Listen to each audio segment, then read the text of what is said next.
first, here's Tony with the Saab 900 SPG. The SPG is based on a car that's been around for years, but it can still hold its own with some of the best imported sedans. It's one of those cars that simply refuses to die, rather like Porsche's 911 models. Saab's 9000 range is much more state-of-the-art, but many enthusiasts, and I'm one of them, like the character of the 900 SPG, and I hope it stays around for many years to come. SPG, by the way, stands for Special Performance Group. The SPG is available only in three-door hatchback form, but looks very sporty indeed with its front air dam, side skirts and rubber rear spoiler. This car looks fast and potent even when it's standing still. One thing's for sure, you'll never confuse this Saab with anything else on the road. It's this kind of individuality that attracts buyers who want something different than the all-too-common three-box designs most makers base their sports sedans on. But looks are nothing without performance to match, and the Saab doesn't disappoint in this department.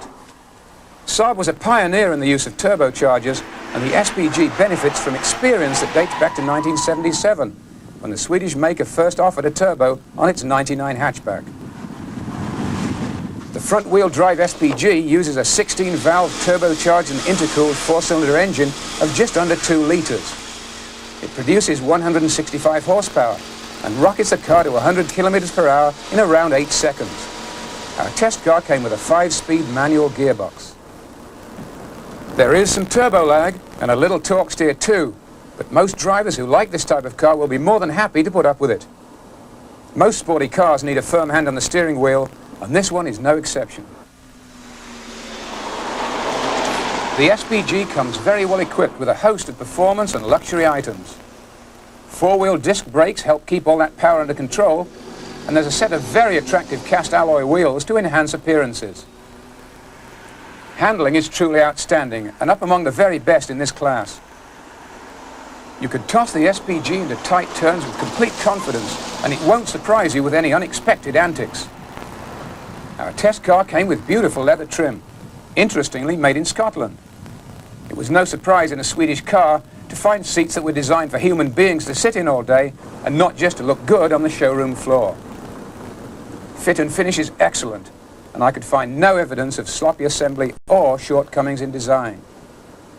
Instrumentation is very well planned, and most switches are located on one panel. Less satisfactory is the console-mounted ignition switch. This is an old Saab eccentricity that's been abandoned on more recent models.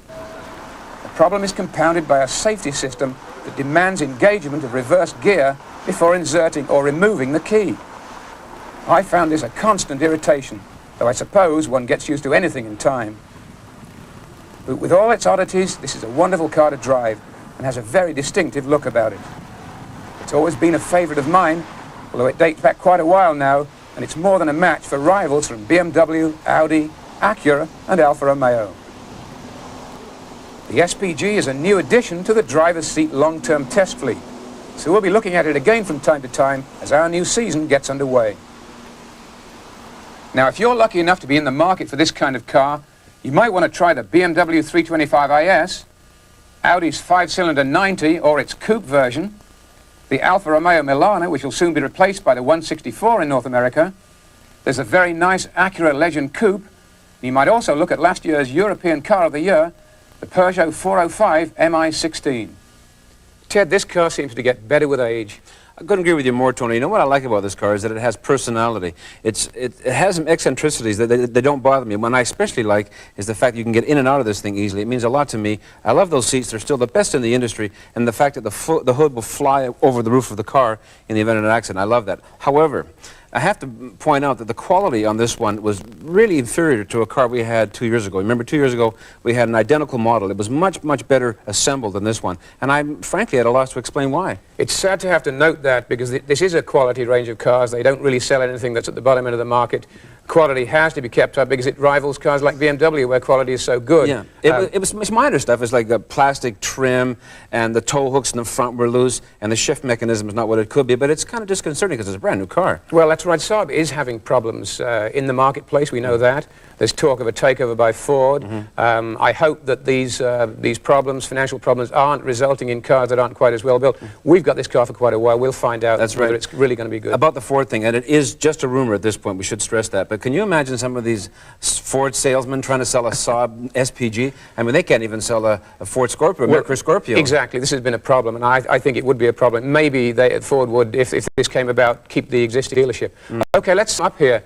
Only a couple of things we didn't like about this car. A very awkward shift mechanism, a tiny glove box. A lot of things we did like. The handling was excellent, seats were very good and very comfortable, and it was very easy to get in and out of. And we'll be right back with a wrap-up